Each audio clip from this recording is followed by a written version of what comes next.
প্রিয় ছাত্রছাত্রীরা, দেখো আজকের পর্বে আলোচনা করব তোমাদের দ্বাদশ শ্রেণী অর্থাৎ সেমিস্টার 3। এই সেমিস্টার 3-র এডুকেশন বিষয়ের যে প্রথম অধ্যায় রয়েছে সেই প্রথম অধ্যায় থেকে বাছাই করা কয়েকটা প্রশ্ন আলোচনা করব। পর্বটা অবশ্যই তোমরা দেখো প্রথম থেকে শেষ পর্যন্ত। এবং প্রথম যে অধ্যায় রয়েছে তোমাদের স্বাধীনতার পরবর্তী গুরুত্বপূর্ণ কমিশন সহ, মানে এখানে যে বিভিন্ন কমিশনগুলো রয়েছে, বিশ্ববিদ্যালয় কমিশন, তো সেই কমিশনগুলো নিয়ে আজকের এই পর্বে কিন্তু আলোচনা করব। রাধাকৃষ্ণন কমিশন, কোঠারি কমিশন ইত্যাদি আরও অনেক কমিশনগুলো রয়েছে, এই পার্টগুলো আলোচনা করব। তোমাদের কিন্তু এই যে পার্ট রয়েছে স্বাধীনতার পরবর্তী গুরুত্বপূর্ণ অধ্যায়, গুরুত্বপূর্ণ যে কমিশন, সেখানে আরও আরেকটা ইউনিট আছে, ইউনিট 2 বলে, যার মধ্য থেকে কিন্তু তোমাদের 20 নম্বরের টোটাল প্রশ্ন হবে। ঠিক আছে, এটা হচ্ছে আধুনিক ভারতের শিক্ষার মধ্যে এই পার্টগুলো পড়ছে, এখান থেকে 20। তো এই অধ্যায় অবশ্যই তোমাদের তার জন্য ভালো করে কিন্তু রেডি রাখতে হবে। প্রশ্নগুলো যেগুলো আলোচনা করছি তোমরা দেখে নাও, এবং তার পাশাপাশি বলবো যে এর যদি সম্পূর্ণ ফ্রি পিডিএফ পেতে হয় তাহলে তোমরা এই ভিডিও ডেসক্রিপশন বক্সে টেলিগ্রামের লিঙ্ক দেওয়া রয়েছে, সেখানে তোমরা যুক্ত থাকো। টেলিগ্রাম থেকে এই পিডিএফগুলো কিন্তু পেয়ে যাবে। আর পিডিএফের পাসওয়ার্ড আমি ভিডিওর শেষে কিন্তু দিয়ে দেবো, তোমরা সেখান থেকে দেখে পিডিএফগুলো ডাউনলোড করে নিতে পারো। তো পর্বটা দেখে নাও, যে যে প্রশ্নগুলো রেখেছি। প্রশ্ন রয়েছে স্বাধীন ভারতের যে প্রথম শিক্ষা কমিশন, যেটা কি স্বাধীন ভারতের প্রথম শিক্ষা কমিশন কিন্তু বিশ্ববিদ্যালয় শিক্ষা কমিশন। তাহলে প্রশ্নই আসবে যে এই বিশ্ববিদ্যালয় শিক্ষা কমিশন তাহলে কবে গঠিত হয়? এটি গঠিত হয় 1948 সালে। তো এখানে মনে রাখবে এই বিশ্ববিদ্যালয় শিক্ষা কমিশনে বিদেশি সদস্য মোট 3 জন ছিল। তো 3 জনের নাম দেখি তোমরা কে কে জানো অবশ্যই কমেন্টে জানাবে। বিশ্ববিদ্যালয় শিক্ষা কমিশন তার যে রিপোর্ট পেশ করে কত সালে? 1949 সালে। তো এই বিশ্ববিদ্যালয় শিক্ষা কমিশনের মোট সদস্য সংখ্যা ছিল কিন্তু 10 জন, তার মধ্যে আবার বললাম 3 জন বিদেশি ছিল।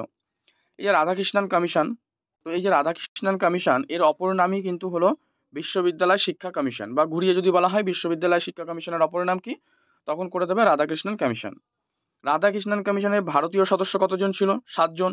দেখো মোট সদস্য পেয়েছিলাম 10 জন, যার মধ্যে 3 জন ছিল বিদেশি আর 7 জন হলো ভারতীয়, ইন্ডিয়ান।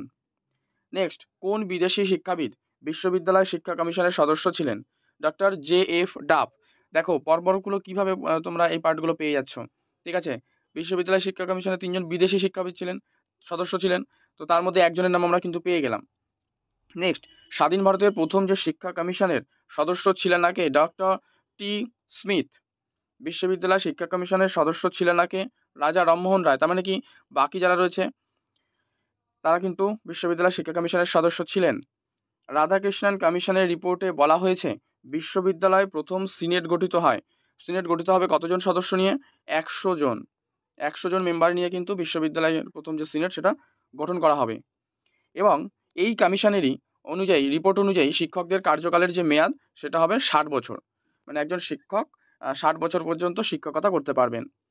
ভারতে বর্তমানে বিশ্ববিদ্যালয় রয়েছে, মানে 2017 সালের রিপোর্ট অনুযায়ী 875টি কিন্তু বিশ্ববিদ্যালয় রয়েছে। স্বাধীনতার প্রাককালে গড়ে ওঠা প্রথম বিশ্ববিদ্যালয় হলো সবারই জানা কম বেশি এটি কলকাতা বিশ্ববিদ্যালয়। আর এটা স্থাপিত হয়েছিল কবে? 1857। দেখো প্রত্যেকটা প্রশ্নের সাথেই প্রত্যেকটা প্রশ্ন কম বেশি তোমরা কিন্তু রিলেট পেয়ে যাবে, তাহলে অতি সহজেই তোমরা এইগুলো রপ্ত করে নিতে পারবে। তো নেক্সট, বিশ্ববিদ্যালয় শিক্ষা কমিশনের প্রস্তাব অনুসারে ত্রিভাষা সূত্র ছিল। তো এই ত্রিভাষাটা কি? ত্রিভাষা হলো মাতৃভাষা বা আঞ্চলিক ভাষা, হিন্দি, ইংরেজি। ঠিক আছে, এই হচ্ছে ত্রিভাষা সূত্র। বোঝা গেল, মাতৃভাষা বা আঞ্চলিক ভাষা, হিন্দি, ইংরেজি। নেক্সট, বিশ্ববিদ্যালয় শিক্ষা কমিশনের প্রস্তাব অনুসারে প্রত্যেক গ্রামীণ কলেজে সর্বাধিক কতজন শিক্ষার্থীকে গ্রহণ করা যাবে? সেটি হচ্ছে 300 জন। বিশ্ববিদ্যালয়ে প্রবেশের যে যোগ্যতা সেটা কি হবে? 12 বছরের মাধ্যমিক শিক্ষা উত্তীর্ণ হতে হবে অবশ্যই তাকে, তাহলেই বিশ্ববিদ্যালয়ে সে কিন্তু প্রবেশ করতে পারবে। বিশ্ববিদ্যালয়ে শিক্ষকদের প্রভিডেন্ট ফান্ড, যেটা আমরা সংক্ষেপে PF বলে থাকি, এই PF গঠনের কথা কে বলেছেন? বিশ্ববিদ্যালয় শিক্ষা কমিশন। কলেজ ও বিশ্ববিদ্যালয়গুলির যে আর্থিক সাহায্য সেটি প্রদান করে UGC। তোমরা কমেন্টে জানাও UGCর সম্পূর্ণ নাম কি। নেক্সট, বিশ্ববিদ্যালয় শিক্ষা কমিশনের মতে বিশ্ববিদ্যালয়ের লক্ষ্য কি হওয়া উচিত? তার লক্ষ্য হওয়া উচিত আদর্শ নাগরিক তৈরি করা। কোন শিক্ষা কমিশন UGCর গঠনের প্রস্তাব দেয়? এটি রাধাকৃষ্ণন কমিশন এই UGC গঠনের কিন্তু একটি প্রস্তাব দেয়। বিশ্ববিদ্যালয় মঞ্জুরি কমিশন, যেটা হচ্ছে UGC, এটা বাংলায় লেখা, আমি তোমাদের কাছ থেকে ইংরেজি নামটা জানতে চাইছি, সম্পূর্ণ নাম UGC। ঠিক আছে, এর ফুল ফর্মটা তোমরা কমেন্টে জানাও অবশ্যই ইংরেজিতে। এটি প্রতিষ্ঠিত হয় 1953 সালে। আর ইউজিসি কথাটা যদি বলে কোন শিক্ষা ব্যবস্থার সঙ্গে যুক্ত, তোমরা করে দাও উচ্চ শিক্ষার সঙ্গে যুক্ত। নেক্সট দেখো তোমাদের পরবর্তী প্রশ্ন রেখেছি ইউজিসির পুরো নাম কি। এটা যেহেতু তোমাদের আমি HW দিলাম, উত্তরটি কিন্তু আমি এখানে বলবো না। নেক্সট তোমরা ওই প্রশ্নের উত্তরটি কমেন্টে জানাবে প্রত্যেকেই। বিশ্ববিদ্যালয় শিক্ষা কমিশন গ্রামীণ বিশ্ববিদ্যালয়ে কতজন শিক্ষার্থী থাকার কথা বলেছে? দেখো গ্রামীণ বলেছে কিন্তু এখানে, ঠিক আছে, তো করে দাও 2500 জন বা 2500 জন। বিশ্ববিদ্যালয় শিক্ষা কমিশনের মতে কলেজগুলিতে শিক্ষার্থীর সংখ্যাও হবে 2500। কোন কমিশন ছাত্রমঙ্গলের সুপারিশ করে? এটি একমাত্র বিশ্ববিদ্যালয় কমিশন। 1948 সালে মাধ্যমিক শিক্ষার পুনর্গঠনের জন্য একটি কমিটি গঠনের সুপারিশ করা হয়। সেই কমিটি হলো CABE ক্যাব। বিদ্যালয়ে মনীষীদের জীবনপাঠের কথা প্রথম কোন কমিশন সুপারিশ করেছিল? এটা করো বিশ্ববিদ্যালয় শিক্ষা কমিশন। এই বিশ্ববিদ্যালয় শিক্ষা কমিশনই কিন্তু মনীষীদের জন্য বিদ্যালয়ে জীবনপাঠের কথা প্রথম সুপারিশ করেন। নেক্সট গ্রামীণ বিশ্ববিদ্যালয় প্রতিষ্ঠার কথা কোন কমিশনে বলা হয়েছে? ওই সেম রাধাকৃষ্ণন কমিশন, ঠিক আছে। অপশনগুলো অবশ্যই তোমরা দেখে করবে কিন্তু। পশ্চিমবঙ্গের গ্রামীণ শিক্ষার উন্নয়ন প্রসঙ্গে নির্বাচন করা হয় শ্রী নিকেতনকে। নেক্সট গ্রামীণ বিশ্ববিদ্যালয়ের স্নাতকোত্তরের শিক্ষাকালের সুপারিশ কিন্তু ছিল 2 বছরের। আর এই যে গ্রামীণ বিশ্ববিদ্যালয় পরিকল্পনা গ্রামীণ বিজ্ঞান অর্থাৎ রুরাল সায়েন্স, এটা যদি বলে কত বছরের কোর্স, এটা কিন্তু 3 বছরের কোর্স ছিল। আর এই যে বললাম গ্রামীণ বিশ্ববিদ্যালয়, তো এখানে পরিকল্পনায় মানে এই গ্রামীণ বিশ্ববিদ্যালয় পরিকল্পনায় কটা স্তর আছে? এখানে মোট 4টি স্তরের কথা কিন্তু বলা হয়েছে। গ্রামীণ বিশ্ববিদ্যালয় পরিকল্পনায় মাধ্যমিক স্তর কত বছরের? মাধ্যমিক ছিল 3 বছরের। গ্রামীণ যে বিশ্ববিদ্যালয় পরিকল্পনার মাধ্যমিক স্তরে যে স্তরগুলো ছিল তার মধ্যে মাধ্যমিক স্তরটা হচ্ছে 3 বছরের ছিল। শ্রীনিকেতন যে ধরনের একটা শিক্ষা প্রতিষ্ঠান সেটি হলো গ্রামীণ শিক্ষা প্রতিষ্ঠান, যেটা আমরা কিন্তু আগেই পেলাম। আর যদি বলে শ্রীনিকেতন কে প্রতিষ্ঠা করেন, খুবই সহজ উত্তর, রবীন্দ্রনাথ ঠাকুর শ্রীনিকেতন প্রতিষ্ঠা করেন। এরপর একটা ফুল ফর্ম সম্পূর্ণ নাম দেখো, NCRHE এর পুরো কথা কি? এর পুরো কথা হচ্ছে তোমরা করো national council of rural higher education. আবার বলছি national council of rural higher education. তো এবার মনে রাখবে এই যে ফুল ফর্মটা আমি বললাম NCRHE, এটি প্রতিষ্ঠিত হয় কবে? 1956তে প্রতিষ্ঠিত হয়। তো কি জন্য প্রতিষ্ঠিত হয় এটি? এটি প্রতিষ্ঠিত হয় মূলত ভারত সরকারকে গ্রামীণ উচ্চশিক্ষার ক্ষেত্রে পরামর্শ দানের জন্য কিন্তু এই national council of rural higher education প্রতিষ্ঠিত হয়। এবারে এই প্রশ্নটি দেখো যে বিশ্ববিদ্যালয় শিক্ষা কমিশনের রুরাল ইউনিভার্সিটির পরিকল্পনার পেছনে যে প্রতিষ্ঠানের আদর্শ ছিল সেটা হচ্ছে ডেনমার্কের যে জনতা কলেজ ছিল, সেই ডেনমার্কের জনতা কলেজে কিন্তু বিশ্ববিদ্যালয় শিক্ষা কমিশনের যে রুরাল ইউনিভার্সিটি সেই পরিকল্পনার পেছনে একটা আদর্শ কাজ করেছিল ডেনমার্কের জনতা কলেজের।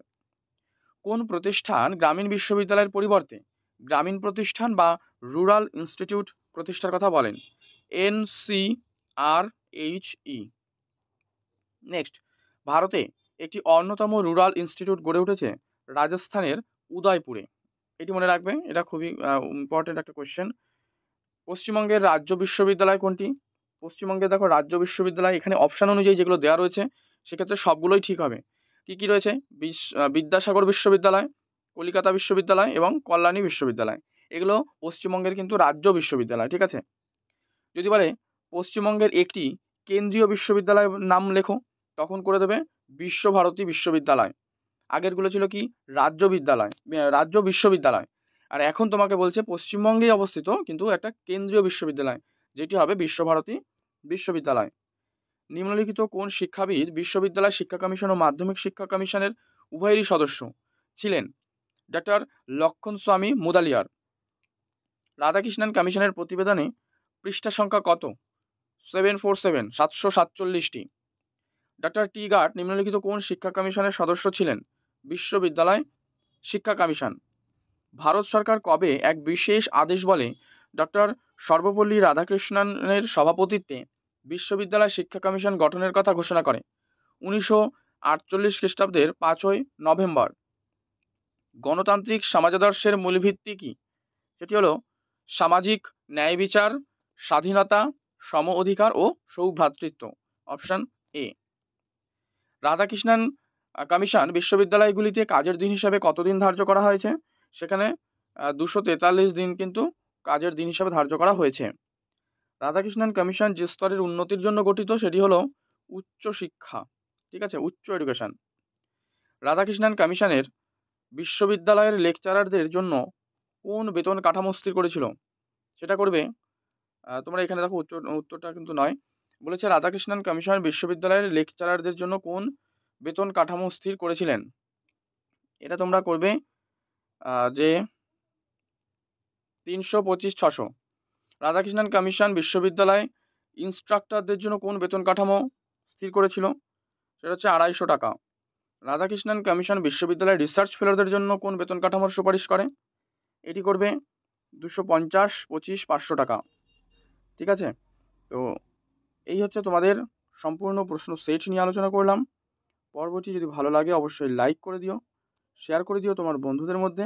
চ্যানেলে নতুন হলে অবশ্যই সাবস্ক্রাইব করে রেখো। আর এই প্রশ্নপত্রটির সম্পূর্ণ ফ্রি পিডিএফ পেতে তোমরা টেলিগ্রামে যুক্ত থাকো, যার লিঙ্ক এই ভিডিও ডেসক্রিপশন বক্সে দেওয়া রয়েছে এবং পাসওয়ার্ড ভিডিওর মধ্যেই বলে দেওয়া আছে, তোমরা ওখানে দেখে নিও। সেখান থেকে তোমরা অর্থাৎ টেলিগ্রাম থেকে পিডিএফটা কিন্তু সম্পূর্ণ ফ্রিতেই পেয়ে যাবে। এছাড়া তোমাদের যদি কোনো প্রশ্নের সমাধানের প্রয়োজন হয় তা কমেন্ট করে অবশ্যই জানাবে।